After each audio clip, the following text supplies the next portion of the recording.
नमस्कार दोस्तों, कैसे हैं आप लोग। बच्चों, हम लोग इलेक्ट्रोस्टैटिक्स की बातें कर रहे थे। Field potential, dipole, potential energy, इन सब के बारे में हमने चर्चा कर ली थी। आज हम बात करने वाले हैं कंडक्टर्स इन इलेक्ट्रोस्टैटिक्स की। बहुत जबरदस्त टॉपिक है बेटा, बहुत शानदार टॉपिक है, इसकी हम चर्चा करेंगे। अच्छा, आगे बढ़े उससे पहले मैं कुछ बातें आप लोगों से कर लेता हूं। पहली बात तो ये कि हमें बहुत सारे मेल्स आए बच्चों के, और हमें बहुत सारे टेलीग्राम पे मैसेजेस भी आए कि भाई सर, हमारा पहला अटेम्प्ट आ रहा है जेई का और हमें कुछ ऑफ चाहिए, कुछ दिन हमारा हर क्लास रोक दी जाए ताकि हम रिवीजन कर सकें, जो आपने सर हमें पढ़ाया है उसको एक बार रिवाइज कर सकें। अब आगे के लेक्चर्स पहले अटेम्प्ट के बाद दीजिएगा, ठीक है। तो आपका पॉइंट ऑफ कंसर्न बिल्कुल सही है बेटा। तो हम लोग ये प्लान कर रहे हैं, आदित्य सर और मैं मिलकर प्लान कर रहे हैं कि अब आपकी क्लासेस जो होंगी वो पहले अटेम्प्ट के बाद हो जाएंगी। तो आज आपके पास जो लेक्चर है शनिवार को आपको आ रहा है, संडे का आपका वैसे ही ऑफ होता है, ठीक है। तो 22 तारीख से वैसे ही हम आप लोगों को ऑफ दे देंगे, बिकॉज उसके बाद आपके स्टार्ट हो जाएंगे। एक दिन तो आपको चाहिए ही। तो 22, 23, 24, 25, 26 4 दिन आपका टेस्ट है। 23, 24, 25, 26, 22 एक दिन पहले आपको प्रिपरेशन लिए चाहिए होता है, तो वो भी हम आपको दे देते हैं, ठीक है। तो 27 तारीख से we will start continuing your batch just like before. और हम लोग जो हमारे 3 से 4 दिन बीच में मिस हो रहे हैं, तो उसके लिए हम कुछ संडेज आपके एक्स्ट्रा यूज कर लेंगे। संडे को जैसे आपके लेक्चर्स नहीं जाते थे, तो कुछ संडेज हम आप लोगों के यूज कर लेंगे ताकि वो कवर अप चीजें हो जाएं हमारी, ठीक है ना। तो थोड़ा सा एक्स्ट्रा बर्डन आगे आएगा अगर हम अभी आपको ऑफ दे रहे हैं तो, but I think that is manageable, वो आप मैनेज कर सकते हो। हम ऐसा नहीं कि एक दिन में 5 लेक्चर डाल देंगे, ऐसा नहीं होगा, ठीक है। बट स्लोली एंड स्टडली बीच बीच में आपको कुछ एक्स्ट्रा लेक्चर्स देकर आपकी चीजें हम कवर अप करा देंगे, ठीक है बच्चा लोग। तो both Aditya sir and me have plan this कि भाई अब हम आप लोगों को आज के लेक्चर के बाद एक देंगे ऑफ, ठीक है। थोड़ी सी बातें मैडम मैं और करना चाहता हूं, बिकॉज इसके बाद आपसे मुलाकात सीधा आपके फर्स्ट अटेम्प्ट के बाद होगी। तो पहली बात बेटा यहां पे मैं आपसे करना चाहता हूं कि देखो बेटा, पहला एग्जाम आ रहा है, पहला आप एग्जाम देने जा रहे हो, ठीक है। तो कुछ बच्चे जो बहुत कैजुअली देने वाले हैं, डोंट टेक इट कैजुअली। उनको लग रहा होगा अभी और आगे अटेम्प्ट हैं, तो हम उन अटेम्प्ट्स में अच्छा कर लेंगे, अभी तो बस ऐसे ही देकर आते हैं, देखते हैं क्या होगा, ठीक है ना। तो बेटा don't give it casually, casually मत जाइए आप, उसको भी सीरियस लीजिए एग्जाम को। देखिए बच्चों, जितना अच्छा स्कोर आप पहले पेपर में करेंगे, उतना ही आपका मोराल बूस्ट होगा और अगले में उतना ही कम प्रेशर आपके ऊपर होगा, ठीक है ना। लेकिन अगर पहला आपने बहुत ही बर्बाद पेपर कर दिया, तो अगले में तो जान निकल जाएगी, स्ट्रेस लेवल्स आपके बहुत बढ़ जाएंगे, राइट। तो पहले पेपर को भी अच्छे से दीजिए। और उस पेपर की स्ट्रेटेजी क्या होनी चाहिए, देखो मैं हमेशा कहता हूं बेटा, प्ले एट योर स्ट्रेंथ। अपनी स्ट्रेंथ पे खेलना है बेटा, प्ले ऑन योर स्ट्रेंथ, अपनी स्ट्रेंथ पे खेलो, अपनी वीकनेस पे मत खेलो। जैसे मान लिया क्रिकेटर है, उसको बाउंसर से डर लगता है, मतलब वो बाउंसर पे जब भी मारने की कोशिश करता है तो वो कैच दे देता है, वो छक्के तक बॉल पहुंचा नहीं पाता और वो रास्ते में ही कैच थमा बैठता है, ठीक है ना। तो कौन कह रहा भाई बाउंसर खेल, बाउंसर आगे डक कर ले। अब ये तो है नहीं जितनी बॉल खेलेगा सारी सारी बाउंसर होंगी, नहीं होंगी।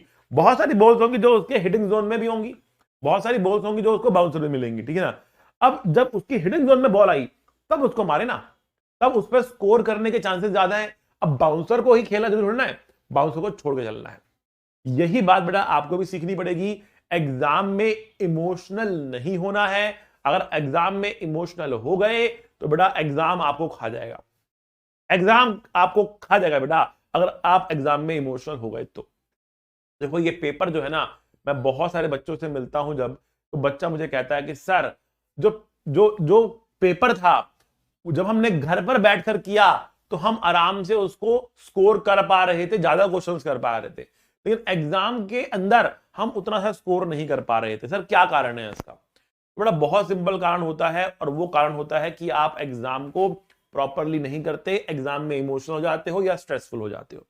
इमोशनल से क्या मतलब है? इमोशनल से मतलब ये है, 2 क्वेश्चन लाइन से ना बने आपके ना, तो भैया तीसरा तो मैं करके छोड़ूंगा चाहे कुछ हो जाए। अरे समझ, इसको कहते हैं इमोशनल हो जाना। अरे 2 क्वेश्चन लाइन से नहीं बने तो तीसरे में ऐसे लग गए पागलों की तरह कि भैया आधा घंटा निकल गया उसमें लगे पड़े, तो ये तो निकलना चाहिए, आखिर इतना स्ट्रेस अपने ऊपर आप बिल्ड कर लेते हो, इतना स्ट्रेस अपने ऊपर बिल्ड कर लेते हो ना कि बहुत ज्यादा परेशान हो जाते हो। तो बेटा पहली बात, बहुत ज्यादा कैजुअल होकर एग्जाम नहीं देना, ठीक है, कि भैया आगे देख लेंगे, कोई टेंशन नहीं है, ठीक है ना, सीरियसली पेपर देना है। दूसरी बात, बहुत ज्यादा स्ट्रेस नहीं लेना अपने ऊपर, काम एंड कंपोज, सुबह सुबह भगवान का प्रेयर कीजिए, अगर हो सके थोड़ी सी मेडिटेशन करिए, माता पिता का आशीर्वाद लीजिए, अपने दिमाग को शांत करिए, ठीक है ना, और उसके बाद एग्जाम में जाइए, ठीक है ना, एकदम काम एंड कंपोज उसमें जाइए और देखिए कि आपको क्या आता है क्या नहीं आता है, ठीक है ना, जो आता है वह उसको अच्छे से करने की कोशिश करनी है आपको। प्ले ऑन योर स्ट्रेंथ्स, मतलब अगर आपकी फिजिक्स स्ट्रांग है पहले फिजिक्स करिएगा, अगर आपकी केमिस्ट्री स्ट्रांग है पहले केमिस्ट्री कीजिएगा, अगर आपकी मैथ स्ट्रांग है पहले मैथ्स कीजिएगा। जो मुश्किल है जो डिफिकल्ट है उसको लास्ट के लिए छोड़ के चलना है, जो मुश्किल है जो डिफिकल्ट है उसको लास्ट के लिए छोड़ना है। आ रही बात समझ में आप लोगों को? इस बात को बहुत अच्छे से ध्यान रखना है आपको, ठीक है। तीसरी बात, अगर एग्जाम में आप गए हो, इमोशनल होकर काम नहीं करना है, don't be emotional, B rational. आपके अगर लाइन से भी 5 क्वेश्चन नहीं बनते कोई दिक्कत वाली बात नहीं है, आपको आगे आसान मिलेंगे। एक चीज ध्यान रखना बेटा, पेपर के अंदर एक मिक्स मसाला होता है। मिक्स मसाले का मतलब क्या होता है, केवल तीखा पेपर नहीं आएगा, उसमें कुछ स्वीट्स भी होंगी, ठीक है ना, उसमें कुछ स्वीट्स भी होंगी, ठीक है। तो जब आपके पास आपके मतलब का माल आए, अरे तीखे से अगर आपको मिर्ची लगती हो तीखा मत खाओ ना भाई, जब मीठा है तब उसको चख लेना।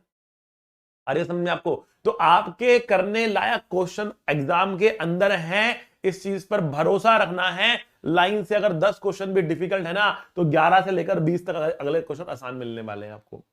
अगर डिफिकल्ट क्वेश्चन का सामना हो रहा है, डरना नहीं है, आप आगे आगे आगे आगे आगे बढ़ते चले जाना है आपको। किसी भी क्वेश्चन में बहुत लंबा समय नहीं बिताना है आपको, क्वेश्चन को जज करना है, समझना है कि मैं कर पाऊंगा कि नहीं कर पाऊंगा। नहीं बनना है, नहीं क्वेश्चन बन रहा है, घबराना नहीं है, करते जाओ करते जाओ। You have to complete the paper, पूरा पेपर आपको अच्छे से अटेम्प्ट करना है। और पेपर में जाने से पहले क्या करना है बेटा, जितना आपको पढ़ाया गया है, सारे फॉर्मूलाज को, सारे इंपॉर्टेंट कॉन्सेप्ट्स को, बस अब है उसको याद करने की बारी, रिवाइज करने की बारी। अब और न्यूमेरिकल्स करने का समय नहीं है आप लोगों के पास, जो आपको इनपुट डालने थे आप डाल चुके हो। अब आपकी बारी केवल और केवल क्या है, अब आपकी बारी है कि भैया मुझे किसी तरीके से सारी चीजें रिवाइज करके अपने दिमाग में बिठा लेनी है। हाँ, अगर कोई टेस्ट आप दे सकते हो, शायद संडे को आपका टेस्ट होगा, कल आपका शायद टेस्ट होगा, नॉर्मली संडे को टेस्ट होता है, तो बेटा वो टेस्ट आप जरूर दे सकते हो। उसको बहुत सीरियसली, बिना चिटिंग करे हुए, ईमानदारी से, प्रॉपरली टाइम बाउंड होकर पूरा पेपर, जैसे आप मान लो कि यही आपका मेंस का पेपर है, उसमें मैक्सिमम टू मैक्सिमम स्कोर करने की कोशिश करें।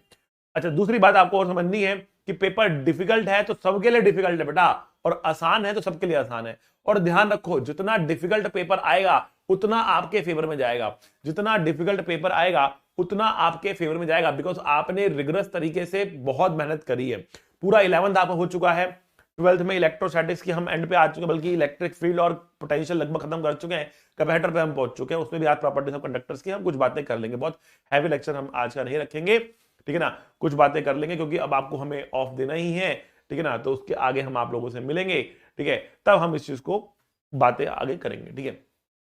तो कहने का मतलब क्या है बेटा, कहने का मतलब बहुत बहुत बहुत सिंपल सा है कि भाई हमारे पास जो अब समय है उसमें अपने आप को एग्जाम के फॉर्म में लेकर आओ, एग्जाम के माहौल में लेकर आओ, एक अंदर सीरियसनेस, काम, कंपोजर लेकर आओ, घबराहट को दूर कर दो, इमोशंस को दूर कर दो। और देखो, आपको यह भी सोचना है बेटा कि आपको एक अच्छी सीट 50% नंबर पे मिल जाती है, तो don't aim for like 100%, at least जिन बच्चों के अभी टेस्ट जो आप दे रहे हो उसमें जितने परसेंट मार्क्स आ रहे हैं, ठीक है ना, उससे थोड़ा बहुत ऊपर आप एम कर सकते हो, बहुत ज्यादा नीचे एम नहीं करना, बहुत ज्यादा ऊपर एम नहीं करना, ठीक है ना। हाँ, कट ऑफ 50% मिनिमम आपको सोच चलना है कि I need to score around 50% at least, ठीक है ना। उतना कर पा रहे हो तो बहुत खुश हो जाओ अपने आप में, मतलब आप ये मान लो बेटा, हर 2 में से एक क्वेश्चन आप छोड़ सकते हो, मतलब इस नजरिए से आप देखो पेपर को, तो आपको लगेगा कि पेपर इतना मुश्किल भी नहीं है। हाँ, जो बच्चा 60%, 70%, 80%, 90% और 100% ला सकता है, उसको फिर ये स्ट्रेटजी फॉलो करने की जरूरत नहीं है, उसके लिए स्ट्रेटजी अलग होती है, ठीक है ना, उसके लिए स्ट्रेटजी अलग होती है बेटा, ठीक है। तो अभी मैं उन बच्चों की बात कर रहा हूं जो लाइन ऑफ एलओसी पर है, ठीक है ना भैया, एक क्वेश्चन गलत तो इधर, एक क्वेश्चन गलत तो इधर, मैं उन बच्चों की बातें कर रहा हूं। तो उनको अपने लिए सबसे बहुत ज्यादा जरूरी है कि जो जो क्वेश्चन आते हैं वो कर डालने हैं। आसान क्वेश्चंस छूटने नहीं चाहिए, आसान क्वेश्चन छूटने नहीं चाहिए। कई बार होता क्या है, बच्चा डिफिकल्ट क्वेश्चन करने में इतना ज्यादा मग्न हो जाता है टाइम का उसको अंदाजा नहीं मिलता, लास्ट के 10 क्वेश्चन छोड़ के आ गया, लास्ट के 10 क्वेश्चन छोड़ के आ गया। अच्छा वो लास्ट के 10 क्वेश्चन छोड़ के आया ना, घर में जब मालूम पड़ता है अरे 10 क्वेश्चन तो लास्ट से बहुत आसान थे भाई। तो पेपर पूरा करना है, किसी भी क्वेश्चन में बहुत लंबा समय नहीं बिताना है। दूसरी बात, सभी सब्जेक्ट्स को लगभग लगभग आपको जो टाइम देना है वो जस्टिफाइड टाइम देना है। मतलब जैसे फिजिक्स की अगर मैं बात करूं, 1 घंटे से कम समय फिजिक्स को नहीं देना है आपको, ये मान के चलो 1 घंटा कम से कम फिजिक्स में चाहिए, और लगभग इतना ही टाइम आपको केमिस्ट्री मैथ्स में भी चाहिए होता है, बट उनकी स्ट्रेटेजी वो आपको बताएंगे आपके टीचर्स। लेकिन फिजिक्स के अंदर 1 घंटा कम से कम बेटा, उससे कम समय नहीं देना। होता क्या है, डिफिकल्ट टॉपिक पकड़ लेते हैं बच्चे और उसमें लगे रहते हैं लगे रहते हैं लगे रहते हैं लगे रहते हैं, ठीक है ना, और 2.5 घंटा निकल गया। अब देखते हो आधा घंटा बचा है, फिजिक्स करनी है। अब आधे घंटे में फिजिक्स में इतना प्रेशर आपके ऊपर आता है, इतना प्रेशर आपके ऊपर आता है कि आप आसान क्वेश्चन भी उसमें छोड़ के आ जाते हो, गलती करते हो, मिस्टेक्स करते हो। देखो 2 बातें बता रहा हूं आपको। पहली बात, आसान क्वेश्चन छूटना नहीं चाहिए, मतलब पूरा पेपर अटेम्प्ट करना है, उसमें से आसान खोद खोद कर करने हैं। आपको देखना है आपके आपके आपके हिटिंग जोन में कौन सी बॉल्स हैं और उनको हिट करना है, ठीक है ना। तो आपको पहली बात तो आसान क्वेश्चन छोड़ने नहीं है, आसान क्वेश्चन दबा के कर देने हैं सारे सारे, ठीक है। और मान के चलो बेटा एग्जाम के अंदर 50% क्वेश्चन जो है वो आपके हिटिंग जोन में होंगे ही होंगे, जो इजी और मीडियम होंगे, ठीक है ना। पूरा 11th आप कर चुके हो, 12th के अंदर ray optics, wave optics, modern physics सारा आपको सर ने करा दिया है, आदित्य सर ने करा दिया है। इलेक्ट्रोस्टैटिक्स लगभग मैंने यहाँ पर कवर कर दिया है बेटा। आपके मेजर मेजर सारे चैप्टर्स लगभग पूरे हो चुके हैं। थोड़ा बहुत पोर्शन है आपका मैग्नेटिक फील्ड वाला, करंट इलेक्ट्रिसिटी का, मैग्नेटिक फील्ड का, ये अभी आपका कवर नहीं हुआ है, लेकिन बाकी सारा आपका पोर्शन जो है वो कवर ऑलरेडी हो चुका है बच्चों, ठीक है। तो अब इतना पोर्शन जो आपको कवर हो चुका है ना, अब उस पोर्शन से जो क्वेश्चन आ रहे हैं वो बेटा जो उनमें से आसान है वो बनाने ही बनाने हैं, ये आपको ध्यान रखना है बेटा, वो छूटने नहीं चाहिए। तो पहली बात, आसान क्वेश्चन छूटने नहीं चाहिए। और दूसरी बात बेटा, जो क्वेश्चन आप कर रहे हो उसमें कैलकुलेशन मिस्टेक ना हो, बहुत जरूरी है। तो अगर आप स्ट्रेस में आ गए तो आपकी कैलकुलेशन मिस्टेक्स बढ़ जाएंगी, अगर आप स्ट्रेस में आ गए तो आपकी कैलकुलेशन मिस्टेक्स बढ़ जाएंगी। कैलकुलेशन मिस्टेक्स को बढ़ने नहीं देना है, आपको काम एंड कंपोजर होके करना है। देखो अब कैलकुलेशन मिस्टेक्स ना बढ़े, उसके लिए तो आपको बहुत सारे क्वेश्चंस की प्रैक्टिस करनी होती है, ठीक है ना। एग्जाम के माहौल को जीने के लिए आपको बार बार टेस्ट देने होते हैं, ठीक है। तो वो टेस्ट वगैरह यहाँ पे चल रहे हैं आप लोगों के, उनको अगर आप सीरियसली देंगे तो आपके एग्जाम में मिस्टेक्स कम हो जाएंगी, ठीक है। बट अभी आपको ध्यान ये रखना है कि भले ही आप पूरा पेपर ना करके कम पेपर कर रहे हो, मतलब जो डिफिकल्ट वाले हो वो छोड़ रहे हो, सारे सारे कर रहे हो, ठीक है ना। तो लेकिन जो कर रहे हो उसमें कैलकुलेशन मिस्टेक्स ना हो, वो सही हो, वो अच्छे से करने हैं। बहुत ज्यादा गंदी राइटिंग में नहीं करना, बहुत तेजी से लिखने की कोशिश नहीं करना, जो कर रहे हो बहुत स्लो भी नहीं। You have to manage equilibrium, मतलब एक ऐसे जगह पे जहां पर एक एफिशिएंट सिस्टम निकल कर आए कि स्पीड भी अच्छी चल रही हो और गलतियां भी नहीं हो रही हो। You have to manage that that that level, right. तो वो लेवल आपको मैनेज करना पड़ेगा, बहुत गंदा नहीं। डायग्राम साफ बनाना बेटा फिजिक्स के अंदर, जो मैं बार बार आपको कहता हूं कि सबसे पहला काम सुंदर डायग्राम, क्वेश्चन पढ़ के उसका डायग्राम सुंदर बनाना है। सुंदर का मतलब ये नहीं कि भैया कार बोलो कि बहुत फरारी बना दिखानी आपको कार में, डब्बा बना दो कार की जगह पे, but it should be clearly shown that क्या क्या इन्फॉर्मेशन गिवन है, क्या निकालना है, क्या एफबीडी है, क्या डायरेक्शंस है, टेढ़ा मेढ़ा नहीं ड्रॉ करना है, ठीक है ना। तो जो भी आप रफ वर्क कर रहे हो वो बहुत प्रॉपरली आपको रफ वर्क को करना होगा। आई होप आपको सारी बातें समझ में आ रही होंगी बच्चों, ठीक है। घबराना नहीं है, पेपर प्रॉपरली अटेम्प्ट करना है, और क्या नाम है, अच्छे से अटेम्प्ट करो बेटा। All the very very very very very best, ठीक है।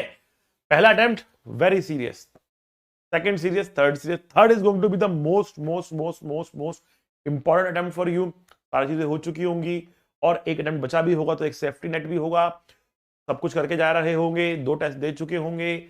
Third, I would say third one is going to be the most crucial one for you, ठीक है।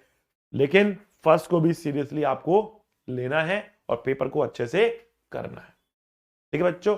चलो तो स्टार्ट करते हैं आज का lecture with my dear Prayasians, ठीक है। तो भैया कंडक्टर्स इन इलेक्ट्रोस्टैटिक्स, तो कंडक्टर्स होते क्या हैं आखिरकार, what are conductors, what are conductors, ठीक है।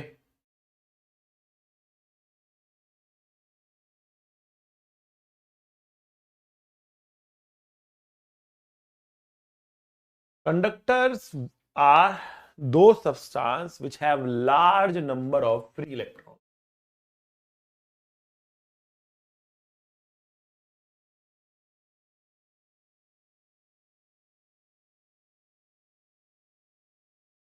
Large number of free electron, जिनके पास large number of free electrons होते हैं उनको हम कहते हैं कंडक्टर। अब फ्री इलेक्ट्रॉन से क्या मतलब बेटा, ऐसे इलेक्ट्रॉन्स जो फ्री टू मूव है। फ्री का मतलब मुफ्त नहीं होता, यहां पर फ्री का मतलब है फ्री टू मूव, राइट। उन पर अगर फोर्स लगेगा तो वो चलेंगे। They are free to move, they are free to move. Large number of free electron which are free to move are called conductors, right. तो अब ऐसे कंडक्टर्स को अगर हम इलेक्ट्रोस्टैटिक्स में स्टडी करना चाह रहे तब उसकी कुछ प्रॉपर्टीज निकल कर आ रही। तो हम बात करेंगे conductors in electrostatics, conductors in electrostatics.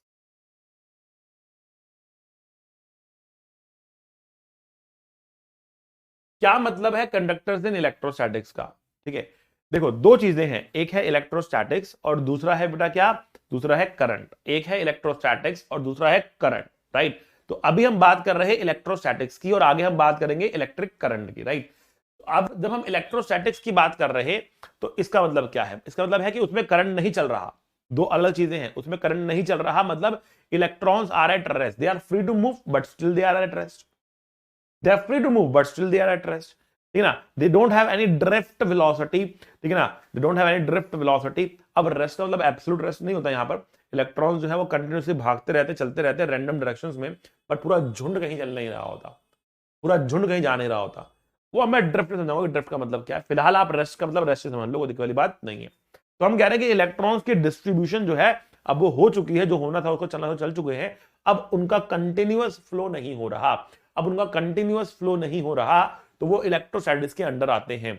लेकिन अगर कंटिन्यूअस फ्लो होता तो वो करंट इलेक्ट्रिसिटी में चले जाते।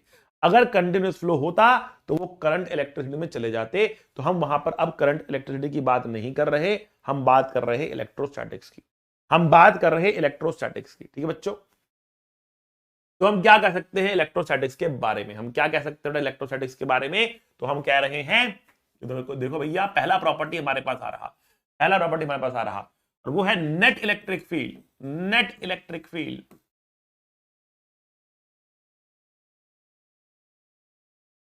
inside a conductor is zero. Net electric field inside a conductor is zero. Conductor के अंदर नेट इलेक्ट्रिक फील्ड जीरो होती है बेटा। Net electric field inside a conductor is zero. किसी कंडक्टर के अंदर जो नेट इलेक्ट्रिक फील्ड है वो जीरो होती है, ठीक है ना। अब इसको अगेन मैं बार बार नहीं लिखूंगा इन इलेक्ट्रोस्टैटिक्स। जब करंट होगा तब ये चीज वैलिड नहीं होगी, ध्यान रखना। Not valid when current is flowing, remember that, right. जो प्रॉपर्टीज में यहां पर डिस्कस कर रहा हूं, मैंने यहां पे बड़ा बड़ा लिख दिया ऑलरेडी कि इलेक्ट्रोस्टैटिक्स में डिस्कस कर रहा हूं। तो इसके बाद जब करंट चलेगा, हम करंट इलेक्ट्रिसिटी में आएंगे, तो आप इन प्रॉपर्टीज को मेरे सामने लेके मत आना कि सर करंट चल रहा है, आपने तो कहा था फील्ड जीरो होगा, बिना फील्ड के करंट चल कैसे रहा है, ठीक है ना। तो ऑब्वियसली बात है, करंट चल रहा है तो अंदर फील्ड होगा, ठीक है ना। तो ये properties are only in the electrostatics, जब करंट नहीं चल रहा, जब इलेक्ट्रॉन्स रुके हुए हैं, राइट। तो हम कह रहे हैं कि net electric field inside a conductor is zero, ठीक है। Net electric field inside a conductor is zero. Conductor के अंदर नेट इलेक्ट्रिक फील्ड कितनी होती है बेटा? जीरो होती है। अब क्या मतलब इसका? देखो बच्चों, अगर हमारे पास कोई भी एक कंडक्टर है, ठीक है ना, और हमने इसके बाहर एक चार्ज रख दिया, तो ये चार्ज स्पेस के अंदर, ये चार्ज स्पेस के अंदर एक इलेक्ट्रिक फील्ड पैदा करेगा, ठीक है ना। हर जगह पर एक इलेक्ट्रिक फील्ड पैदा करेगा, राइट। तो यहां पर मान लिया हम कह रहे हैं कि इलेक्ट्रिक फील्ड पैदा हो रही है, ठीक है। अब इस इलेक्ट्रिक फील्ड की वजह से क्या होगा? इस इलेक्ट्रिक फील्ड की वजह से क्या होगा बेटा? इस इलेक्ट्रिक फील्ड की वजह से जो ये इलेक्ट्रिक फील्ड है इलेक्ट्रॉन्स को खींचेगी, इलेक्ट्रिक फील्ड इलेक्ट्रॉन्स को खींचेगी, ठीक है ना। और इलेक्ट्रॉन्स दौड़ते हुए कुछ इस तरह भागते हुए आएंगे। लेकिन ये था न्यूट्रल, ये था न्यूट्रल, लेट्स से ये न्यूट्रल कंडक्टर था। तो क्या हुआ भैया? जब इलेक्ट्रॉन्स इस तरफ दौड़ते हुए आए तो भैया यहां पर इलेक्ट्रॉन्स की हो गई क्या? डेफिशिएंसी। यहां पर इलेक्ट्रॉन से क्या हो गया बेटा? डेफिशिएंसी हो गई। इलेक्ट्रॉन्स दौड़ते हुए यहां आ रहे हैं तो यहां पर इलेक्ट्रॉन्स की क्या हो रही है बेटा? डेफिशिएंसी हो रही है। आ रही बात समझ में? अच्छा, अब ये जो चार्ज यहां पर इस तरह से इकट्ठा हो रहा है ना बेटा, इसको हम क्या कहते हैं बेटा, इसको हम कहते हैं इंड्यूस चार्ज। क्या बोलते हैं इसको हम कहते हैं इंड्यूस चार्ज, राइट। और इस प्रोसेस को कहते हैं इंडक्शन। तो यहां पर क्या हो रहा है, इंड्यूस चार्ज आ रहा,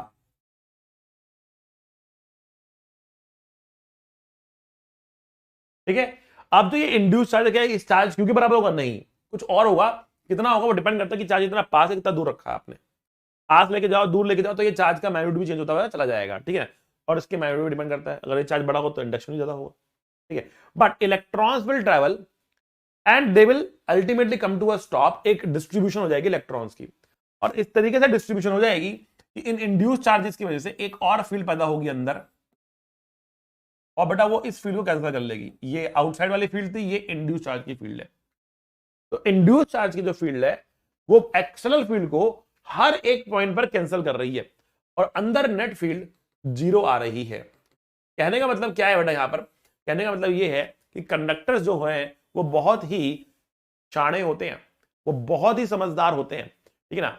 आप उन्हें जैसी मर्जी इलेक्ट्रिक फील्ड में रख दो, वो कहते हैं कि भैया मैं अपने इलेक्ट्रॉन्स को इस तरीके से डिस्ट्रीब्यूट करूंगा, तू वहां से उठ वहां पे जा, वहां से उठ वहां पे जा, वहां से उठ वहां पे जा। मैं अपने इलेक्ट्रॉन्स को अपने अंदर इस तरीके से रीडिस्ट्रीब्यूट करूंगा कि अपने अंदर हर एक पॉइंट पर फील्ड को 0 कर दूंगा, अपने अंदर हर एक पॉइंट पर फील्ड को 0 कर दूंगा। That is what I will do, that is what I will do, ठीक है।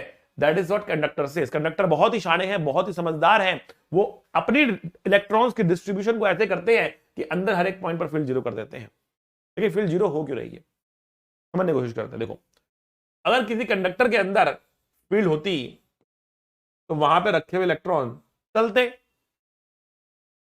है ना भाई। अगर अंदर फील्ड है तो कंटिन्यूअस एक इलेक्ट्रॉन का फ्लो होना चाहिए, बिकॉज फील्ड जो है वो इलेक्ट्रॉन पे फोर्स लगाएगी and electrons are free to move. But हम कह रहे हैं कि इलेक्ट्रॉन चल नहीं रहे। अगर इलेक्ट्रॉन चल नहीं रहे, उन पे फोर्स नहीं होना चाहिए, उन पे फोर्स नहीं है तो फील्ड नहीं होनी चाहिए, मतलब अंदर हर एक पॉइंट में फील्ड होनी चाहिए, 0 होनी चाहिए। 0 कैसे हो रही है, इलेक्ट्रॉन अपने आप को सरफेस पर इस तरह से डिस्ट्रीब्यूशन कर रहे हैं कि अंदर हर एक पॉइंट पर फील्ड को 0 कर दे रहे हैं, ठीक है ना। तो हम यहां पर ये कह रहे हैं कि कंडक्टर इलेक्ट्रोस्टैटिक्स में अंदर हर एक पॉइंट पर फील्ड 0 होती है। कंडक्टर इलेक्ट्रोस्टैटिक्स में अंदर हर एक पॉइंट पर फील्ड 0 होती है, ठीक है। आई बात समझ में। ये थी पहली प्रॉपर्टी ऑफ द कंडक्टर। अब आते हैं, बढ़ते हैं अगली प्रॉपर्टी पर, प्रॉपर्टी नंबर 2 की बात करते हैं, ठीक है। प्रॉपर्टी नंबर 2 की बात करते हैं। देखो प्रॉपर्टी नंबर 2 के हिसाब से यह कहा जाता है कि no excess charge, no excess charge can reside inside the bulk of a conductor. No excess charge can reside inside the bulk of a conductor, ठीक है ना। कोई भी एक्सेस चार्ज कंडक्टर के अंदर रिजाइड नहीं कर सकता। क्या मतलब है, मतलब मान लिया हमारे पास कंडक्टर है, ठीक है, और हमने एक इंजेक्शन चार्ज का भर लिया। हिमालय इंजेक्शन है, इसको हमने भर लिया, सिरिंज खींच दिया और पूरे इंजेक्शन को चार्ज से भर लिया, ठीक है। ये पूरा का पूरा चार्ज से भर गया, ठीक है। और हम यहां पर आए और इसको ये इंजेक्शन ठोक दिया इसको इंजेक्शन, यहां पर हमारे पास सारा चार्ज आ गया एक साथ, ठीक है। लेकिन हम ये कह रहे हैं कि देखो no excess charge can reside inside the bulk of a conductor. अंदर कोई चार्ज रुक ही नहीं सकता। क्यों नहीं सकता, मान लिया सिचुएशन ये है, हमने भैया ठोक दिया इंजेक्शन, तो क्या करें, ठोक दिया सिचुएशन मान लीजिए ऐसी है। अब हम कह रहे हैं देखो यहां पे क्या हो रहा होगा, हमने अंदर एक गॉसियन सरफेस बनाया, हमने अंदर इसके एक गॉसियन सरफेस बनाया,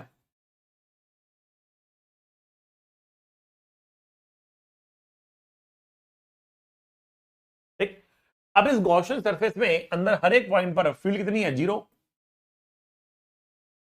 ये तो हम प्रॉपर्टी नंबर 1 में बोल चुके हैं ना, प्रॉपर्टी नंबर 1 के हिसाब से फील्ड कितनी है, 0 है। अंदर फील्ड तो है नहीं।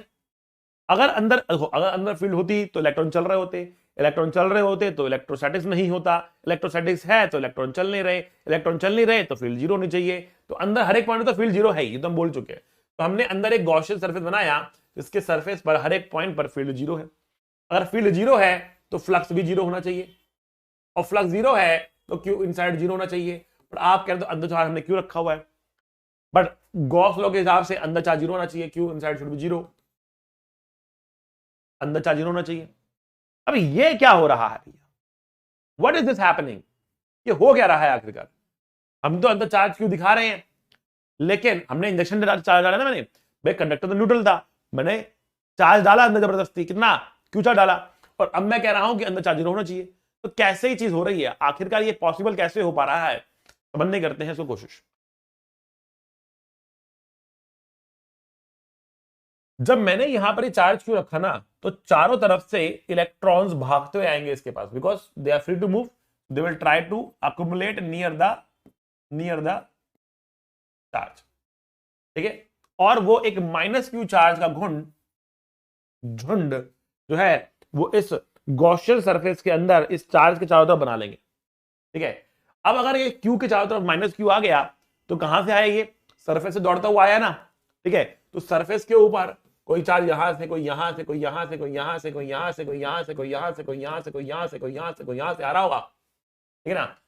और ये सारा चार्ज मिलकर यहां पर आया माइनस क्यू, तो बाहर जो सरफेस पे चार्ज आ रहा नेट वो होगा प्लस क्यू।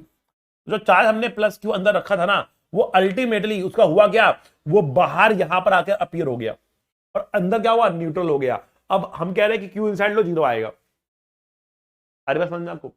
तो इस तरीके से हम कह पा रहे हैं कि अंदर जो चार्ज है वो टिक नहीं पा रहा, बिकॉज इलेक्ट्रॉन झुंड मिलाकर उसको न्यूट्रलाइज कर रहा है, और नेट वो सरफेस पर अपीयर हो रहा, नेट वो सरफेस पर अपीयर हो रहा। तो हम कह रहे हैं no excess charge can reside inside the bulk of a conductor, अंदर कोई भी चार्ज रिजाइड नहीं कर पाएगा, सारा चार्ज आपको सरफेस पर ही दिखने वाला है, जो यहां पर आपको दिख भी रहा है। समझे बच्चों, ये थी प्रॉपर्टी नंबर 2। चलिए आगे बढ़ते हैं, प्रॉपर्टी नंबर 3 की बात करते हैं। प्रॉपर्टी नंबर 3 कहती है that conductor is equipotential. Conductor जो होते हैं ना वो इक्विपोटेंशियल होते हैं, ठीक है ना। क्या मतलब है, देखो अंदर तो फील्ड है ही नहीं, अंदर जो है वो तो फील्ड है ही नहीं। अब इसकी मैं एक और प्रॉपर्टी यहां पे लिख देता हूं, तब जाके समझ में आएगा वो इक्विपोटेंशियल क्यों होते हैं। प्रॉपर्टी नंबर 4 दोनों साथ में एक्सप्लेन करते हैं। That electric field lines, EFL electric field lines, ठीक है ना,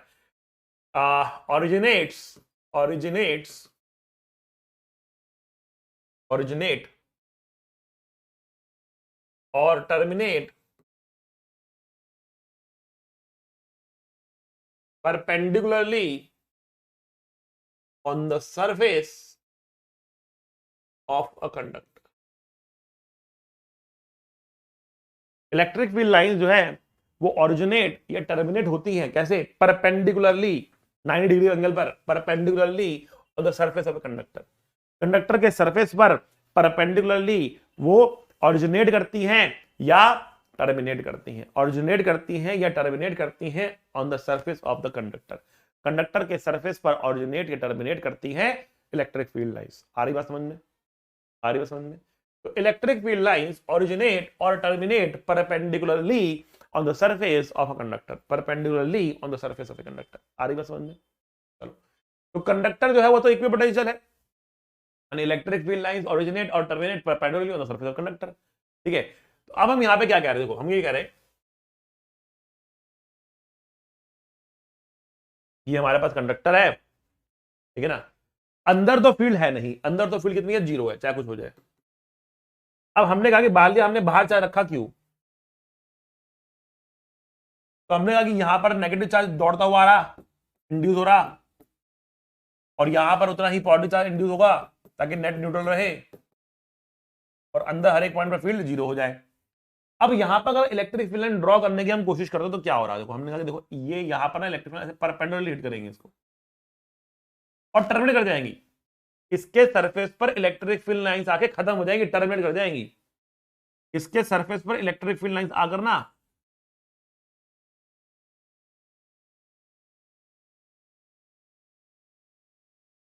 अंदर पेनिट्रेट नहीं करेंगी। Electric field lines will not penetrate, electric field lines will not penetrate, इसके अंदर इलेक्ट्रिक फील्ड लाइंस पेनिट्रेट नहीं करेंगी। इस बात को समझना बेटा, electric field lines will not penetrate into this conductor, ठीक है ना।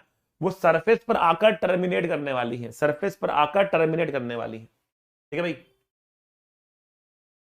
जो पॉजिटिव चार्ज हमारे पास है, यहां से फील्ड लाइंस ओरिजिनेट करेंगी, यहां से फील्ड लाइंस ओरिजिनेट करेंगे कुछ इस तरीके से,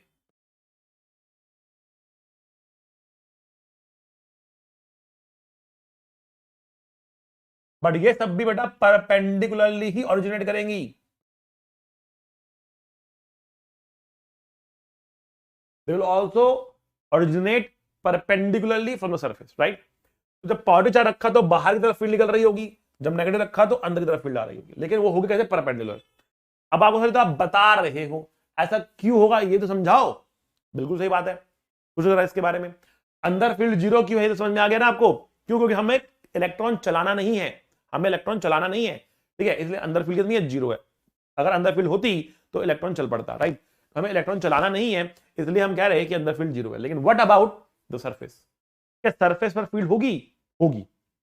चार्ज सरफेस पर आ चुका है, सरफेस पर फील्ड होगी, ठीक है। ये सरफेस पर टर्मिनेट कर रहा है, सरफेस पर फील्ड है, अंदर नहीं है, सरफेस पर फील्ड है। बट जो फील्ड है वो सरफेस के परपेंडिकुलर डायरेक्शन में। अब कैसे, देखो, तो हमने माना कि कोई भी हमने एक सरफेस ले लिया, ठीक। तो हम कह रहे हैं कि मान लेते हैं कि यहां पर हमारे पास जो फील्ड है, यहां पर जो हमारे पास फील्ड है ना, वो कैसी फील्ड आ रही है, ठीक है। हमने कहा कि मान लिया फील्ड आ रही है जो परपेंडिकुलर नहीं है, फील्ड ऐसे आ रही है, तो कुछ ऐसे फील्ड आ रही है, तिरछी फील्ड आ रही है, ठीक है। 90 डिग्री फील्ड नहीं आ रही, कुछ तिरछी फील्ड आ रही है। तो अगर फील्ड कुछ ऐसे है ना, इसके फिर आप दो कंपाउंड बना दोगे। आपको कभी एक कंपाउंड तो कैसा हो गया, इसके परपेंडिकुलर हो गया, और एक कंपाउंड इसके पैरेलल हो गया, ठीक है ना। एक सरफेस के पैरेलल हो गया, एक सरफेस के परपेंडिकुलर कंपाउंड हो गया। अब देखो, मान लिया हमारे पास यहां पर एक इलेक्ट्रॉन बैठा है, यहां पे एक इलेक्ट्रॉन बैठा है, ठीक है। तो उस इलेक्ट्रॉन के साथ यहां पर क्या होने वाला है, देखो ध्यान से देखना। जो इलेक्ट्रिक फील्ड है, इस इलेक्ट्रॉन के ऊपर दो फोर्स लगाएगी। तो ये परपेंडिकुलर कंपोनेंट है, वो इस पर बाहर की तरफ फोर्स लगाएगा, और जो टेंजेंशियल कंपोनेंट है वो इस पर इस तरफ फोर्स लगाएगा। टेंजेंशियल फोर्स, नॉर्मल फोर्स, एक तरीके से, ठीक है। अब देखो, जो ये वाला फोर्स है, ये इलेक्ट्रॉन को सरफेस के बाहर निकालना चाह रहा है। तो ये फोर्स है, ये इलेक्ट्रॉन को सरफेस के बाहर निकालना चाह रहा है। तो जो ये वाला फोर्स है, ये इलेक्ट्रॉन को चलाना चाहता है। अब देखो, electrons are free to move inside the conductor, but they are not free to come out of the conductor surface. उनके सरफेस से बाहर निकलने के लिए वो फ्री नहीं है। बाहर निकलने के लिए एक वर्क फंक्शन रिक्वायर्ड होता है, एक एनर्जी रिक्वायर्ड होती है, एक मिनिमम फोर्स रिक्वायर्ड होता है ताकि वो बाहर निकल सके। तो इलेक्ट्रॉन्स जो फ्री भी होते हैं ना, वो अंदर घूमने के लिए फ्री होते हैं, लेकिन बाहर निकलने के लिए फ्री नहीं होते। बाहर निकलने के लिए उनको एक मिनिमम थ्रेशोल्ड को पार करना पड़ता है, तब जाके वो बाहर निकलते हैं। आदित्य सर ने आप लोगों को पढ़ा दिया है ऑलरेडी फोटो इलेक्ट्रिक इफेक्ट के बारे में, राइट। तो वहां पर आपने पढ़ा होगा एक वर्क फंक्शन के बारे में कि इलेक्ट्रॉन को बाहर निकलना है, इलेक्ट्रॉन को बाहर निकलना है यदि, तो भैया उसको एक थ्रेशोल्ड की जरूरत है, उसको एक थ्रेशोल्ड की जरूरत है। आई बात समझ में आपको? चलो करते हैं बात यहां पर। अब तो हम कह रहे हैं कि हमने यहां पर जो इलेक्ट्रॉन दिया, उस पर जो दो फोर्स लगेंगे, एक फोर्स ये रहा, दूसरा फोर्स ये रहा, एक फोर्स ये रहा, दूसरा फोर्स ये रहा। आई बात समझ में आपको? अब जो ये फोर्स है, ये इलेक्ट्रॉन को बाहर निकालने को यूज कर रहा है, लेकिन वो बाहर निकलेगा नहीं, क्योंकि बाहर निकलने के लिए वो फ्री नहीं है, लेकिन चलने के लिए फ्री है। तो अगर हमने ये वाला कंपोनेंट दिया फोर्स का, तो सरफेस के अलोंग एक करंट चालू हो जाएगा, सरफेस के अलोंग एक करंट चालू हो जाएगा। लेकिन हम बात कर रहे हैं इलेक्ट्रोस्टैटिक्स की, हम नहीं चाहेंगे इलेक्ट्रोस्टैटिक्स है तो ये इलेक्ट्रॉन चले, तो चले नहीं, तो ये वाला कंपाउंड होना नहीं चाहिए, tangential compound of electric field होना नहीं चाहिए, बिकॉज टेंजेंशियल कंपाउंड उनको टेंजेंशियल चला देगा। परपेंडिकुलर कंपोनेंट सरफेस से बाहर निकालने की कोशिश करेगा, निकाल पाएगा या नहीं निकाल पाएगा, वो डिपेंड करता है कि फील्ड कितनी बड़ी या कितनी छोटी है। अगर फील्ड बहुत ज्यादा बड़ी हो जाएगी तो एक स्पार्क के रूप में चार्ज आपको बाहर भी आता हुआ दिख सकता है, उसको नॉर्मली कहा जाता है कोरोना डिस्चार्ज। आगे करूंगा उसकी चर्चा, कोरोना डिस्चार्ज, ठीक है ना। तो खैर, चार्ज सरफेस से बाहर नहीं निकल रहा, चार्ज सरफेस के बाहर नहीं निकल रहा, इसलिए परपेंडिकुलर कंपोनेंट ऑफ फील्ड आ सकता है, लेकिन कभी भी टेंजेंशियल कंपोनेंट ऑफ फील्ड नहीं आएगा, कभी भी टेंजेंशियल कंपाउंड ऑफ फील्ड नहीं आएगा। इतनी बात आपको ध्यान रखनी है, टेंजेंशियल कंपाउंड ऑफ फील्ड नहीं आएगा, केवल और केवल परपेंडिकुलर कंपाउंड ऑफ फील्ड आ सकता है, टेंजेंशियल नहीं आएगा। I hope this is clear, right. तो इसलिए हम कह रहे हैं कि जो फील्ड लाइंस है वो टर्मिनेट करेंगी या ऑरिजिनेट करेंगी from the surface of a conductor perpendicularly, perpendicularly originate या टर्मिनेट करने वाली है। इस बात को आपको ध्यान रखना है, ठीक है बच्चों। अच्छा, अब हम आते हैं थर्ड पॉइंट, जो कह रहा है कि कंडक्टर क्या है, इक्विपोटेंशियल है। तो अगर अंदर फील्ड नहीं है तो अंदर पोटेंशियल क्या है बेटा, सेम है, कांस्टेंट है, क्योंकि फील्ड पोटेंशियल को चेंज करती है।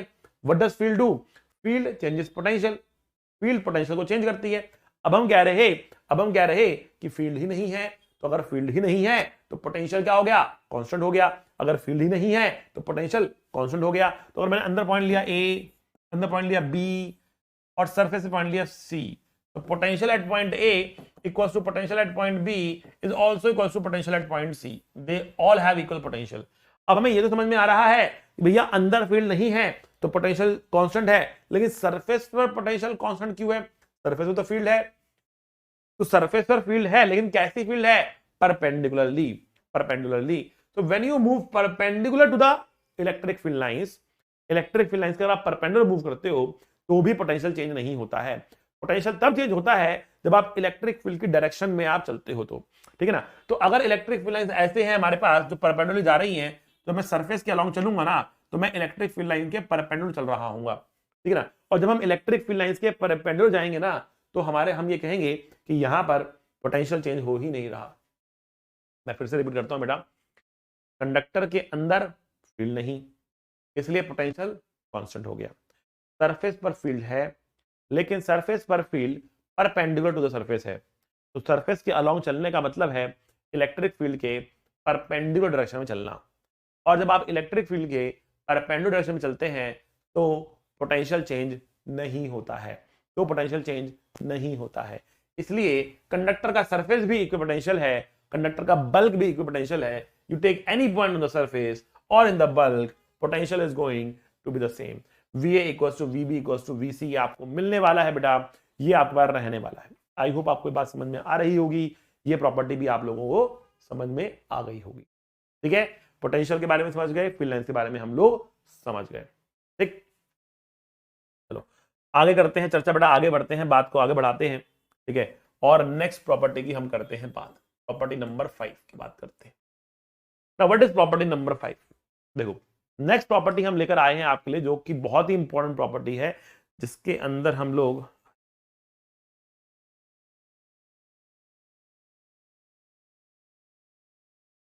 बेटा जिसके अंदर हम लोग बात करेंगे कैविटीज की।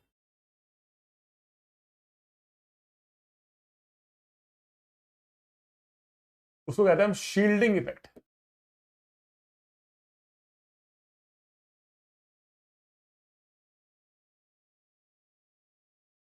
शील्डिंग इफेक्ट का मतलब क्या है, शील्डिंग इफेक्ट के लिए हम कहते हैं, शील्डिंग इफेक्ट के लिए हम कहते हैं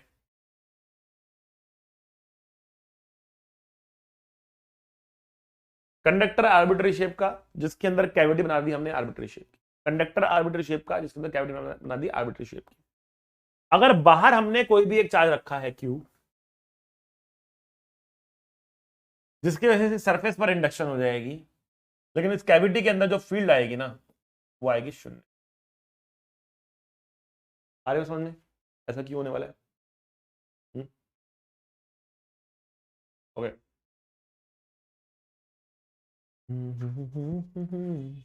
जो तुम जाओगे बड़ा पछताओगे, बड़ा पछताओगे। आज पता नहीं क्यों बार बार एक गाना हमारे जहन में आ रहा है।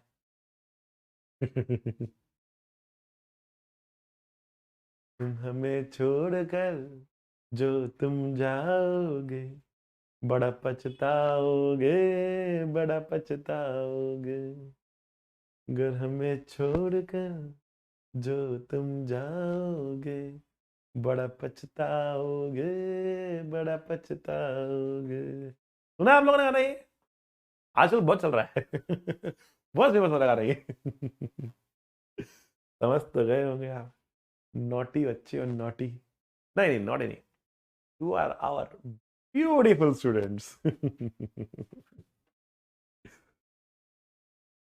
झोला लेकर आए, हमारे पास भी आए। हमारे पास भी आए लोग झोला लेकर। मैं भी कहा कि हमारे साथ आ जाओ सर, हमारे साथ आ जाओ। हमने कहा नहीं भैया नहीं, माफ कर दो हमका, हमें नहीं आना है। हमने हाथ जोड़ के उनसे माफी मांग ली। हमने कहा हमें नहीं आना है, हमें तो बस हमारे डियर प्रयासियंस के साथ रहे। हमारी जरूरतें कम है, इसलिए हमारे जमीर में दम है। बड़ा अच्छा डायलॉग है। अब बहुत अच्छा फिट भी होता है। हमारी जरूरतें कम है, इसलिए हमारी जमीर में दम है। हाँ, धोखेबाज, दगाबाज, बेवफा। खैर यहां पर चार्ज क्यों हमारे पास है, और हम कह रहे हैं कि ये कैविटी है, और कैविटी के अंदर यहां पर फील्ड जीरो हो जाएगी। इसे कहते हैं shielding effect of conductor. Shielding effect of conductor क्या मतलब है इसका, शील्डिंग इफेक्ट का? शील्डिंग इफेक्ट का मतलब क्या होता है बेटा, कि cavity cavity inside a conductor, cavity inside a conductor is shielded from the outside world.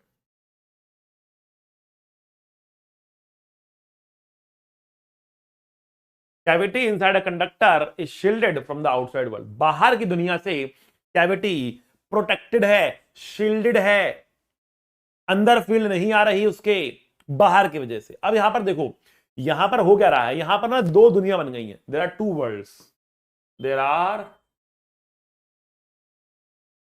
To worlds.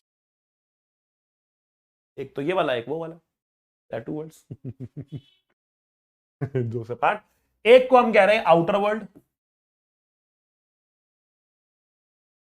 एक को हम कह रहे हैं इनर वर्ल्ड।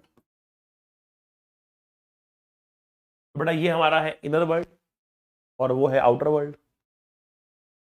आउटर वर्ल्ड में लोग बहुत सारा झूला भर के आते हैं और हमें इनर वर्ल्ड से उठाकर आउटर वर्ल्ड में जाने की कोशिश करते हैं, लेकिन हम बेवफा हरगिज़ न थे, पर हम वफा करते रहे।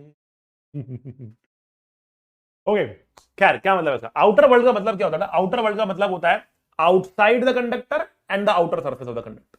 आउटर वर्ल्ड में कौन आता है? Outside the conductor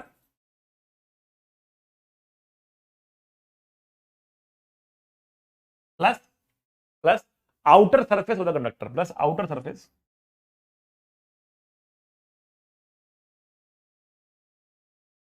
of the conductor. Outside the conductor and outer surface of the conductor, ये आता है, ठीक है ना? ये आउटर सरफेस है ना बेटा, ये और जो ये चार्ज बाहर रखा है, ये दोनों कहां पे आते हैं बेटा? ये आउटर वर्ल्ड में आते हैं। अब इनर वर्ल्ड में क्या आता है? इनर वर्ल्ड में आप और हम आते हैं, है ना भाई? इनर वर्ल्ड में क्या आता है भैया? इनर वर्ल्ड में आता है इनसाइड द कैविटी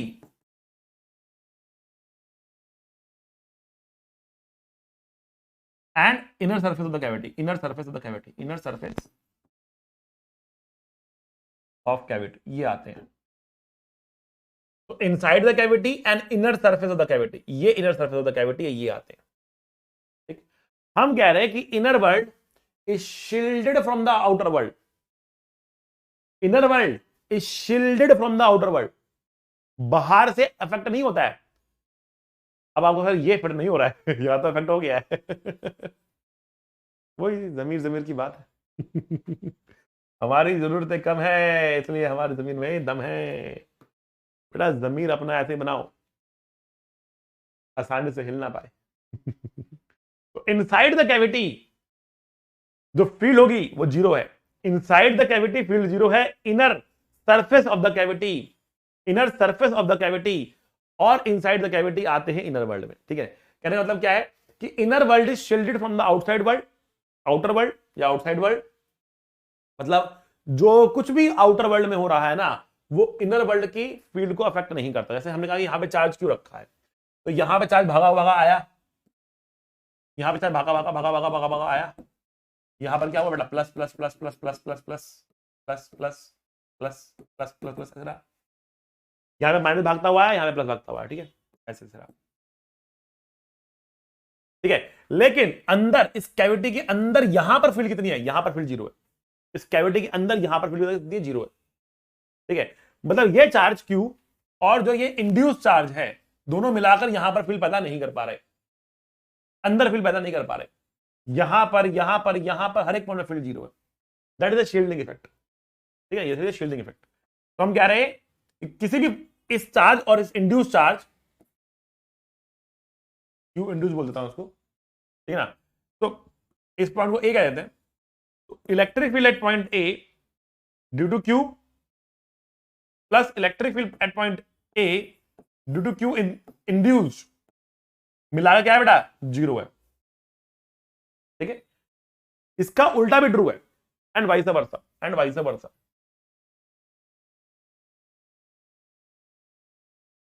हाँ, मतलब the outer world is also shielded from the cavity और इनर वर्ल्ड, मतलब बाहर की दुनिया में भी अंदर रखे गए चार्जेस का मतलब नहीं होता है, ठीक है ना, उनको जैसे हिलाओ का फर्क नहीं पड़ता, ठीक है। तो हम कह रहे हैं ई ए Q plus E A Q in, Q क्या है जो बाहर रखा गया, और क्यू इन क्या है, इंड्यूस चार्ज, क्यू इन क्या है, इंड्यूस चार्ज, इसको क्या बोल रहे हैं, इंड्यूस चार्ज।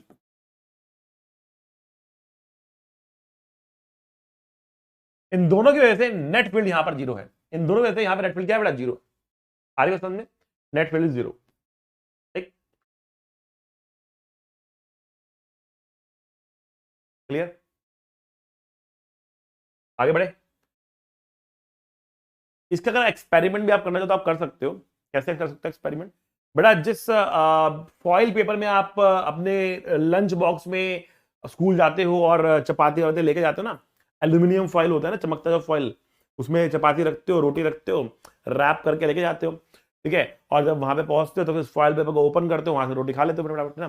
तो जो वो जो एल्यूमिनियम फॉइल है, it's a very very very thin sheet of aluminium, right, very thin sheet of aluminium, right, it is like a conductor, वो भी एक कंडक्टर ही है, ठीक है ना। तो आप क्या करो बेटा, एक बारी अपने मोबाइल फोन को ना उस शीट से रैप कर दो, 2-3 लेयर्स बनाकर उस पर रैप कर दो अच्छे से, ठीक है ना।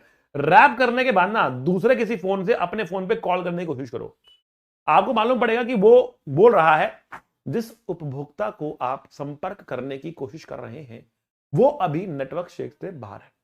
हमने भी बहुत कोशिश करी लेकिन वहां से यही जवाब आया। हमने भी बहुत कोशिश करी, मुझे लग रहा है कि यही करा है उन्होंने, हमारा आईडी सुन लिया है और कंडक्टर के अंदर एल्यूमिनियम फॉइल में अपना फोन रैप कर दिया है। जिस उपभोक्ता को आप संपर्क करने की कोशिश कर रहे हैं वो अभी नेटवर्क क्षेत्र से बाहर है, ठीक है। ट्राई कर सकते हो आप लोग भी अपने फोन के साथ, अपने फोन को आप एक एल्यूमिनियम फॉइल में डालकर देखो और दूसरे फोन से जब आप घंटी मारने की कोशिश करोगे तो वहां पर आपको मालूम पड़ेगा कि वो बोलेगा कि नेटवर्क क्षेत्र से वो बाहर जा रहा है, नेटवर्क क्षेत्र से वो बाहर जा रहा है। क्या मतलब है इसका कि वो नेटवर्क क्षेत्र से बाहर जा रहा है। नेटवर्क क्षेत्र से बाहर जाने का मतलब क्या हुआ बेटा, क्या हुआ इसका मतलब, तो बेटा इसका मतलब ये हुआ, इसका मतलब ये हुआ कि कहीं ना कहीं वो नेटवर्क क्षेत्र से बाहर जाने का मतलब ये हुआ कि उस तक सिग्नल्स नहीं पहुंच पा रहे। सिग्नल्स क्यों नहीं पहुंच पा रहे, बिकॉज सिग्नल्स जो होते हैं वो क्या होते हैं, इलेक्ट्रोमैग्नेटिक वेव्स, इलेक्ट्रोमैग्नेटिक रेडिएशंस में चलते हैं, माइक्रोवेव, रेडियो वेव्स और तरह तरह की वेव्स होती हैं, उनके ऊपर चलते हैं, उनके ऊपर वो सिग्नल्स को फॉलो करते हैं, राइट। अब जो सिग्नल्स हैं वो उस तक नहीं पहुंच पा रहे, क्यों नहीं पहुंच पा रहे, इसलिए नहीं पहुंच पा रहे बिकॉज उसके आसपास जो है वो कंडक्टर का जाल बिछा हुआ है, और कंडक्टर क्या है, अपने अपने कैविटी के अंदर रखे गए इस फोन तक बाहर के सिग्नल्स को पहुंचने नहीं दे रहा है, ठीक है ना, उसको शील्ड कर रहा है, उसको शील्ड कर रहा है।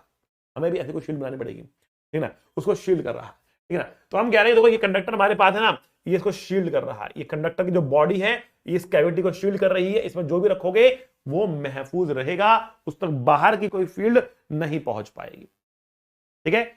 Inside the cavity is shielded from the outside world, right. मैं कह रहा हूं कि वाइसा वर्सा भी ट्रू है। वाइसा वर्सा का मतलब क्या है, हमारे पास हमने कहा कि मान लिया हमारे पास एक कंडक्टर है, कंडक्टर के अंदर हमने कहा कि ये कैविटी है, और कैविटी के अंदर हमने कहा कि हमने एक चार्ज रख दिया है, कैविटी के अंदर चार्ज रखा है। जब कैविटी के अंदर चार्ज रखेंगे तो क्या होगा बेटा, ये चार्ज तो खींचेगा और इस कैविटी के सरफेस पर एक नेगेटिव चार्ज प्रकट हो जाएगा, and this will be minus Q charge. क्यों? क्योंकि एक्सेस चार्ज तो जीरो होना चाहिए ना कंडक्टर के बल्क में। अगर मैं यहां पर एक गॉसियन सरफेस बनाता हूं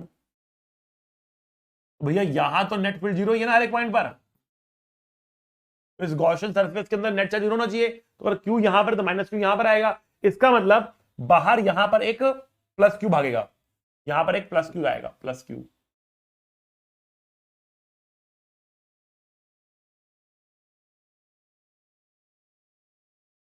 तो इतने सारे प्लस क्यू नहीं आएंगे, सारा प्लस मिला के प्लस क्यू,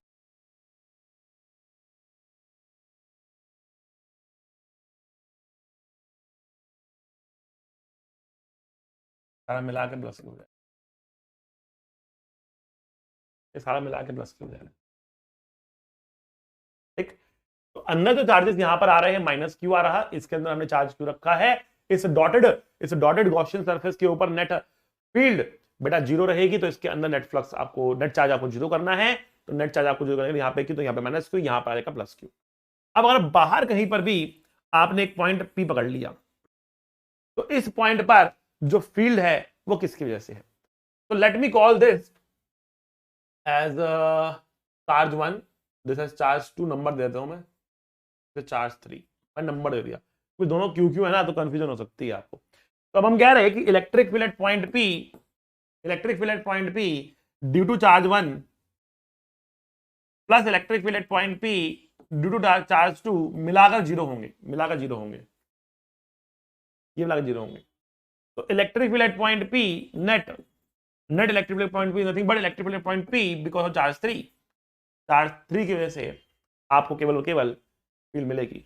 इन दोनों की वजह से मिलाकर नेट फील्ड जीरो हो जाएगी, क्योंकि outside world is immune from what is happening in the cavity. इस कैविटी के अंदर इनर वर्ल्ड में क्या हो रहा है उससे आउटर वर्ल्ड को फर्क पड़ता नहीं है।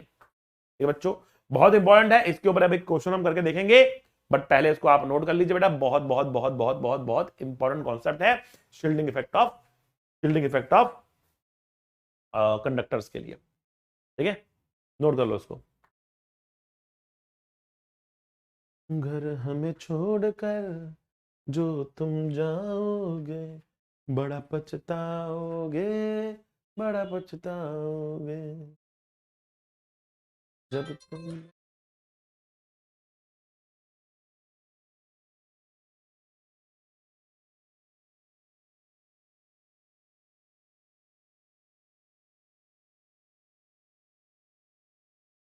ठीक है भाई, देखते हैं अब यहां पे आगे।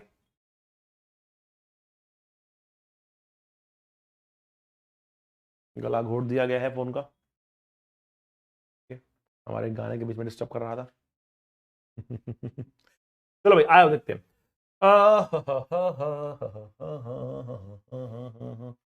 क्या सर्कल बना है मजेदार।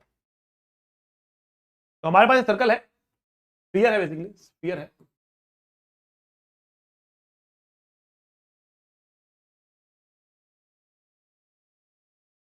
एंड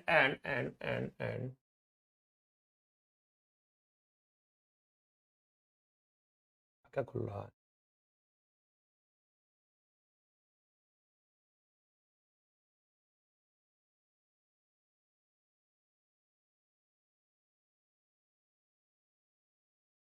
स्फेरिकल शेल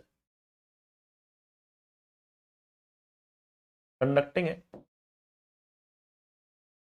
अब मैंने यहां पर एक चार्ज क्यों रख दिया ऑफ सेंटर में रखा, ऑफ सेंटर चार्ज रखा।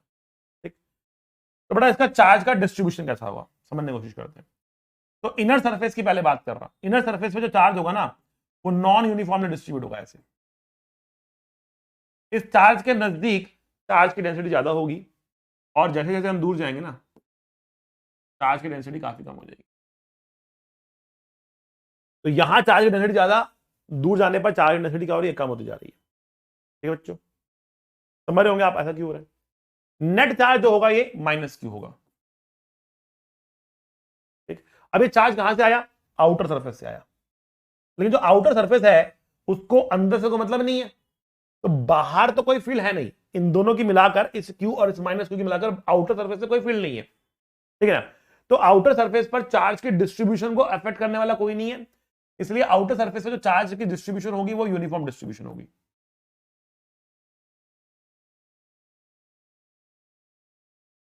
जिस तरह का डिस्ट्रीब्यूशन, ठीक। और आउटर सरफेस पे जो चार्ज फैलेगा वो प्लस क्यू फैलेगा, ये प्लस क्यू फैलेगा, ठीक। अब देखो यहां पर अगर हम फील्ड लाइंस ड्रॉ करने की कोशिश करते हैं तो फील्ड लाइन कैसे ड्रॉ होने वाली देखते हैं।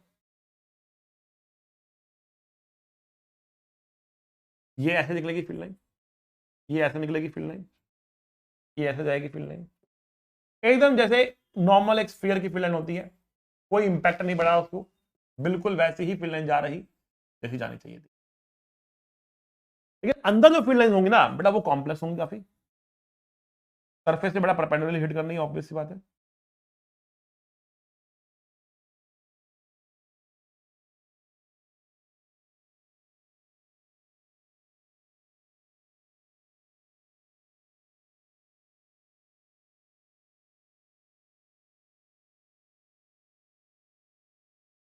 ठीक है, तो अंदर जो फील्ड लाइन होने वाली है इस तरीके से बहुत ही कॉम्प्लिकेटेड सी फील्ड लाइंस होंगी, क्योंकि अंदर तो फील्ड जो आ रही है इन चार्जेस की वजह से आ रही है वो ऑफ सेंटर अनसिमेट्रिक तरीके से रखे हुए हैं, लेकिन बाहर जो है वो सिमेट्रिक चार्जेस फैले हुए हैं।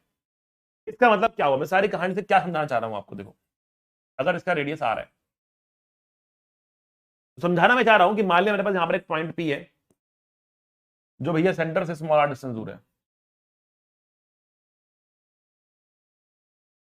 और मैं यहां पर फील्ड निकालना चाह रहा हूं और मैं यहां पर पोटेंशियल निकालना चाह रहा हूं, तो बेटा जो फील्ड की वैल्यू आएगी उसके लिए मुझे इस भयानक डिस्ट्रीब्यूशन से कोई मतलब ही नहीं है, मुझे अंदर देखना ही नहीं, मुझे केवल आउटर सरफेस पे देखना है, मुझे केवल आउटर सरफेस पे देखना है। और आउटर सरफेस पर जो चार्ज है वो यूनिफॉर्मली फैला है, तो उसको हम सेंटर पे रखा हुआ मान सकते हैं, उसको हम सेंटर पे रखा हुआ मान सकते हैं, ठीक है ना। तो अगर पूरे चार्ज को मैं सेंटर पे रखा हुआ मान लूं तो मैं क्या बोलूंगा, केपी के क्यू आर स्क्वायर, तो electric field at point P will be के क्यू बाय आर, केवल बाहर की वजह से आएगी फील्ड, अब बाहर चार्ज प्लस क्यू ही है, अंदर की फील्ड यहां पर पहुंचेगी नहीं। पोटेंशियल की बात करें जाए तो पोटेंशियल बेटा वही होगा K Q by R, K Q by R potential हो जाएगा and K Q by R square field हो जाएगी, field and potential, field and potential आपका नहीं रहे, क्लियर हुई बात है। चलो अब आते हैं और अब हम बात करते हैं पोटेंशियल की सेंटर पे, ठीक है। तो हम कह रहे हैं कि भैया ये बताओ कि अगर चार्ज का इससे जो डिस्टेंस है वो a है, then what is the potential at the centre, find the potential at the centre. क्या हम ये निकाल पाएंगे, देखते हैं। देखो जो ये बाहर चार्ज है इसकी वजह से यहां पे पोटेंशियल आएगा, तो कैविटी के अंदर पोटेंशियल जो है वो तो आएगा, क्यों, क्योंकि पोटेंशियल केवल आपको कैविटी के अंदर ही देखना होता, पोटेंशियल आपको देखना इन्फिनिटी से चलते हुए आ रहे और कैविटी से जा रहे, तो उसमें सारे चार्ज का कंट्रीब्यूशन होता है, उसमें सारे चार्ज का कंट्रीब्यूशन होता है पोटेंशियल में, ठीक है। तो potential at the centre will be, तो जब बाहर वाला चार्ज है वो तो यूनिफॉर्मली डिस्ट्रीब्यूटेड है ना, तो इसका जो पोटेंशियल सेंटर पर होगा वो कितना होगा, इसका पोटेंशियल सेंटर पर कितना होगा, तो बहुत सिंपल सी बात है, इसका होगा K Q by capital R, K Q by capital R, और जो ये चार्ज है माइनस क्यू, अब वो भले ही नॉन यूनिफॉर्मली डिस्ट्रीब्यूटेड है लेकिन सेंटर से सारे चार्ज का डिस्टेंस तो आ रही है भाई, ये चार्ज भी आर डिस्टेंस दूर, ये चार्ज भी आर डिस्टेंस दूर, ये चार्ज भी आर डिस्टेंस दूर, ये चार्ज भी आर डिस्टेंस दूर, सारा डिस्टेंस जो है आ रही तो है, तो सेंटर के लिए ये भले ही कहीं पर ज्यादा कहीं पर कम है लेकिन सारा डिस्टेंस आ रही है, तो इसलिए माइनस के क्यू बाय आर आप ये अंदर वाले में लिख सकते हैं। बहुत इंपॉर्टेंट रहेगी, नॉन यूनिफॉर्म डिस्ट्रीब्यूशन के बावजूद भी आप सेंटर पे जो पोटेंशियल है वो के क्यू बाय आर लिख पा रहे हैं, नेगेटिव के क्यू बाय आर लिख पा रहे हैं, क्योंकि सारा डिस्टेंस अभी भी आ रही है। और जो ये स्मॉल क्यू हमारे पास है पॉइंट चार्ज के क्यू बाय ए, ये इसका पोटेंशियल हो गया, ठीक है। सारे पोटेंशियल को जोड़ेंगे तो कट रहा, हमारे पास पोटेंशियल का फॉर्मूला आ रहा के क्यू बाय, ये पोटेंशियल का फॉर्मूला हो गया, ठीक बच्चों। तो इस तरीके से आप पोटेंशियल निकाल सकते हैं, फील्ड निकाल सकते हैं, ठीक। तो अब आपका एग्जाम का टाइम बहुत नियर आ गया है बेटा, तो मैं आपको अभी और ज्यादा अननेसेसरी तंग नहीं करूंगा, अभी आज के लिए इतना ही काफी है। पढ़िए इसको अच्छे, जो अब तक पढ़ाया गया है पढ़िए उसको अच्छे से, मेहनत करिए इसके ऊपर, ठीक है ना।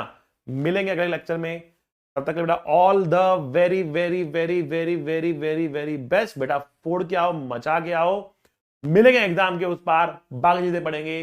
सी यू, टाटा, बाय बाय।